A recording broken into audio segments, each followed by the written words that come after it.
তাই আমরা আজকে একটি ফর্ম লঞ্চ করছি।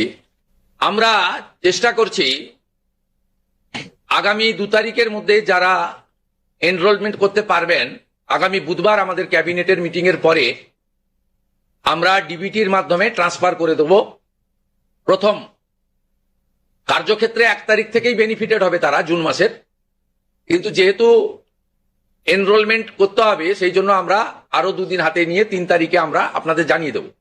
মানে প্রোগ্রাম হবে, যতজন করতে পারবেন, এই কালকে ছুটি আছে, শুক্র থেকে মঙ্গলবারের মধ্যে যতটা এনরোলমেন্ট হবে। তো এটা প্রসেসটা ডেলি চলবে। যেমন যেমন এনরোলমেন্ট হয়ে যাবে, ভেরিফিকেশন হয়ে যাবে, তারা অটোমেটিক কোর্সে লক্ষ্মীর ভান্ডার থেকে অন্নপূর্ণা যোজনায় চলে যাবেন এবং লক্ষ্মীর ভান্ডার তাদের অফ হয়ে যাবে।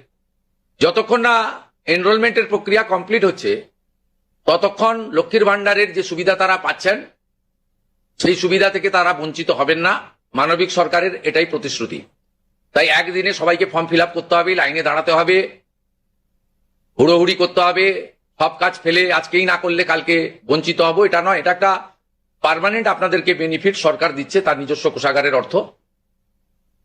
তাই আপনাদেরও সহযোগিতা এবং ধৈর্য এবং পুরো প্রক্রিয়ায় এই ব্যবস্থার সঙ্গে আপনারা করবেন। আমরা আপাতত 1 জুন থেকে, কাল থেকেই শুরু হচ্ছে, কিন্তু 1 জুন থেকে 90 দিন এই প্রক্রিয়াটা চালাবো। কিভাবে হবে? অনলাইনে হবে, অফলাইনেও হবে। বিডিওরা এবং পৌরসভা থেকে তারা করবেন। বড় পৌরসভা কর্পোরেশনের ক্ষেত্রে ওয়ার্ড ভিত্তিক, বড় ভিত্তিকও হবে। এবং আমাদের পঞ্চায়েতের সঙ্গে যুক্ত আধিকারিকরা, সুপারভাইজার বা অন্যরা বাড়ি বাড়ি গিয়েও একটা 30 দিনের ড্রাইভ দেবেন। যারা অনলাইন বা অফলাইনে ফিল আপ করতে পারবেন না তারা বাড়ি বাড়ি গিয়েও করবেন। মূলত লক্ষ্মীর ভান্ডার যোজনা কর্মসূচি ততদিন অর্থাৎ চালু রাখছি যতক্ষণ না অন্নপূর্ণা যোজনার ফর্ম ফিল আপ এবং এনরোলমেন্ট কমপ্লিট হচ্ছে। এটি আমাদের মহিলা এবং শিশু কল্যাণ দপ্তর, যার পূর্ণমন্ত্রীর মর্যাদা আছেন মাননীয় অগ্নিমিত্রা পাল মহোদয়া, তার দপ্তরের মাধ্যমে এটি নোডাল দপ্তর। কিন্তু কাজটা যেহেতু খুব পরিধি ব্যাপক, তাই মুখ্য সচিব, অর্থ সচিবের নেতৃত্বে পুরো প্রশাসন অর্থাৎ জেলা শাসক, বিডিও, মিউনিসিপ্যালিটির ক্ষেত্রে সিও এবং কর্পোরেশনের ক্ষেত্রে কমিশনাররাও এতে যুক্ত থাকবেন এবং হোম পার্ট ডিপার্টমেন্টও এর সঙ্গে যুক্ত থাকবেন। ভোটার তালিকা তৈরি করা সহ আমাদের যারা আধারের কাজ করেন তারাও যুক্ত থাকবেন, অর্থাৎ ওয়েবেল, আইটি সবাই মিলে একটি পরিচ্ছন্ন তালিকা কেবলমাত্র উপযুক্ত যারা প্রাপক তারা পাক, আমরা এটা চাই। যেহেতু প্রসেসটা একদিনে সকলেই ফর্ম ফিল আপ করতে পারবেন না এবং ফর্ম ফিল আপে একটু আমাদের ফর্মে আমরা একটু ডিটেলসে চেয়েছি, কারণ আমাদের সরকার অন্নপূর্ণা যোজনায় 3000 টাকাও দিতে চান এবং ফ্যামিলি ডাটাটাও সংগ্রহ করতে চান, কারণ আরো নানাবিধ কর্মসূচিতে আমরা এই পরিবারগুলিকে সহযোগিতা করতে চাই কেন্দ্রীয় এবং রাজ্যের বিভিন্ন স্কিমে এবং তাদেরকে সক্ষম করতে চাই। ইতিমধ্যে আয়ুষ্মান ভারতের ক্ষেত্রে আমরা যেমন বলেছি যে আয়ুষ্মান ভারতের রেজিস্ট্রেশন, এনরোলমেন্ট, পোর্টালে নাম নথিভুক্তকরণের প্রক্রিয়া যেমন আমরা শুরু করেছি এবং জুলাই মাসে সম্ভাব্য আমরা কার্ড দিতে পারবো এবং 8 তারিখে ভারত সরকারের স্বাস্থ্য দপ্তরের সঙ্গে আমাদের আনুষ্ঠানিক মৌ হয়ে যাবে। ইতিমধ্যে আমরা ভার্চুয়ালি মিটিং করে 976 কোটি টাকা এই বর্ষে আমরা তাদের বরাদ্দ আমরা স্যাংশন পেয়ে গেছি। ঠিক সেক্ষেত্রে আমরা বলেছি যে যতক্ষণ না আয়ুষ্মান ভারতের প্রক্রিয়া কমপ্লিট হচ্ছে স্বাস্থ্য সাথীর সুযোগ থেকে কেউ বঞ্চিত হবেন না। আয়ুষ্মান ভারতে যেমন যেমন এনরোলমেন্ট করে ফ্যামিলি কার্ড বা ইন্ডিভিজুয়াল কার্ড পাবেন তারা স্বাস্থ্য সাথী থেকে বেরিয়ে যাবেন। তাড়াহুড়া করার কিছু কারণ নেই, একদিনে সবাইকে ফর্ম ফিল আপ করতে হবে। এখন 2,20,00,000 মতো পান, যার মধ্যে ভোটার তালিকা থেকে মৃত, ভুয়া, অভারতীয়, অস্তিত্বহীন এমন প্রায় 30 লক্ষ মতো লোকের নাম আছে। সংখ্যাটা কম বেশি হতে পারে, আমি টেন্টেটিভ বলছি। তারা যেমন পাচ্ছেন তারা তারা পাবেন না, মানে আলটিমেটলি কমে যাবে। কমে গেলেও আমাদের ধারণা যারা বিরাট সংখ্যক প্রায় 2 কোটির কাছাকাছি হয়তো উপভোক্তা ফাইনালি আসবে। তো আপনাদের একটা উদাহরণ দিই আমি। এই মুহূর্তে লক্ষ্মীর ভান্ডার পাচ্ছেন রাকিবুল শেখ, তার পিতার নাম মনসুর শেখ, তার বাড়ি হচ্ছে শিয়ালমারা, পোস্ট হচ্ছে বহরমপুরের রাদারঘাট। তিনি রাদারঘাট 1 নম্বর জিপি, তার এপিক নাম্বার হচ্ছে SAF 1242254। অর্থাৎ যে কর্মসূচি মহিলাদের জন্য, সেই কর্মসূচি তো ভেজাল এবং বেনজল ভেরিফিকেশন না থাকার ফলে ঢুকে বসে আছে।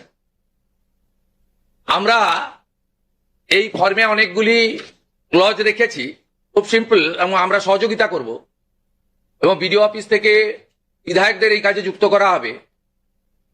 বিধায়করাও নিজেরা এটাতে নেতৃত্ব দেবেন, নবনির্বাচিত বিধায়কদের এটা একটি বড় কাজ, তারাও ফর্ম ফিল আপে সহযোগিতা করবেন সরকারের সাথে। আমাদের এই লঞ্চিং এর পরে বিডিওদের সঙ্গে ভার্চুয়াল কর্মসূচি রয়েছে, সেই কর্মসূচিতেও আমরা এটা বলবো। আমাদের যে জনকল্যাণ শিবির হচ্ছে 15, 16, 17, সেখানেও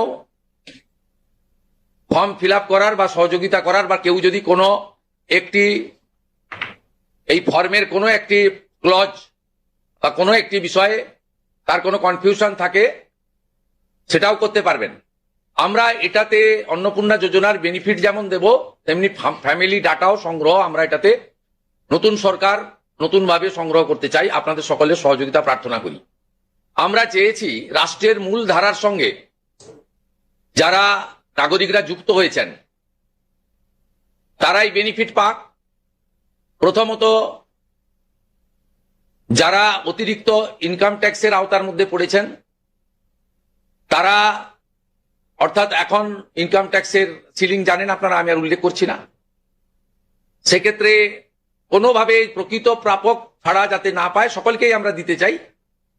এবং যারা রাষ্ট্রের মূল ধারা, রাষ্ট্রের নীতি, রাষ্ট্রের নিয়ম ইত্যাদি মেনে যারা চলছেন, এ প্রকৃত ভারতীয় রাষ্ট্রবাদী এবং আর্থিকভাবে দুর্বল নারী শক্তি, মাতৃশক্তি, তারা যুক্ত হন, আবেদন করুন এবং আমাদের সহযোগিতা করুন। আমরা এই ফর্ম খানিক পরে ওয়েবসাইটে দিয়ে দেব। আমাদের মাননীয় মন্ত্রী অগ্নিমিত্রা পাল মহোদয়া এবং মাননীয় মুখ্য সচিব মনোজ আগরওয়াল মহোদয় পুরো ব্যবস্থাটাকে, প্রক্রিয়াটাকে সুন্দরভাবে পরিচালনার কাজ করবেন। একদিকে প্রশাসন, একদিকে জনপ্রতিনিধি। এবং এই কর্মসূচি, এই ফর্ম লঞ্চিংটা আমরা করলাম। আর আগামী সোমবার থেকেই আমাদের সরকারি বাসে মহিলাদের ফ্রি কর্মসূচি চালু হচ্ছে। আমরা এই ক্ষেত্রেও প্রাথমিকভাবে সমস্ত মহিলাদেরকে সুযোগ দিলেও পরবর্তীকালে এনরোলমেন্ট করে একটা কার্ড তাদের দিতে করব, কারণ যাতে এই লক্ষ্মীর ভান্ডারের মতো ওখানেও মহিলা ব্যতীত অন্য কেউ যাতে এই সুযোগের অসদুপায় ব্যবহার করে মিসইউজ না করতে পারে, সেটাও আমরা পরবর্তীকালে করব। আপাতত আমরা সেক্ষেত্রে সকলকেই সুযোগ দিচ্ছি। এবং অন্নপূর্ণা যোজনা যা আমাদের ম্যানিফেস্টো সংকল্পপত্রে ছিল, আমরা এটা লঞ্চিং করে দিলাম। ফর্ম ফিল আপে সহযোগিতা করুন এবং এই সুযোগ গ্রহণ করুন। প্রতি সপ্তাহে আমাদের মাননীয় মন্ত্রী অগ্নিমিত্রা পাল প্রেস ব্রিফিং করে প্রতি সপ্তাহে কতজন এনরোলমেন্ট হলো সেটা সাংবাদিক বন্ধুদেরকে জানিয়ে দেবেন। 3 তারিখে আমি এবং আমার অন্যান্য ক্যাবিনেট কলিগরা থেকে আমরা ট্রান্সফারের কাজ শুরু করব। তারপরে ঠিক 7 দিন অন্তর অন্তর মাননীয় মন্ত্রী তিনি প্রেস ব্রিফিং করে জানিয়ে দিবেন যে এত লক্ষ ভেরিফিকেশন হলো এবং তারা লক্ষ্মীর ভান্ডার থেকে বেরিয়ে অন্নপূর্ণা যোজনায় চলে গেল। আমার বিশ্বাস যাদের জন্য বা যাদের উদ্দেশ্যে এই কর্মসূচি, তারা এই কর্মসূচিতে উপকৃত হবেন এবং আমরা আমাদের দেওয়া কথা রাখতে পারবো। এই প্রক্রিয়াটা সম্পূর্ণ করার জন্য যে লক্ষ্যমাত্রা সময় আমরা দিয়েছি, হয়তো তার আগেই 1 মাসের মধ্যেই কমপ্লিট হয়ে যাবে। যেদিন কমপ্লিট হয়ে যাবে তারপরেই আমরা আপনাদের সামনে তথ্য ডাটা নিয়ে আসবো এবং স্বচ্ছতার সঙ্গে আমাদের রাজ্য সরকারের ওয়েবসাইটেও আমরা সেটা তুলে দেব। আপনাদের সকলকে ধন্যবাদ জানিয়ে এইটা ফর্ম, এটা বিস্তারিত ওয়েবসাইটে দেওয়া থাকবে। হ্যাঁ, এবং বাংলাতেও থাকবে, ইংরেজিতেও থাকবে এবং কিছু বিশেষ এলাকার জন্য হিন্দিতেও থাকবে।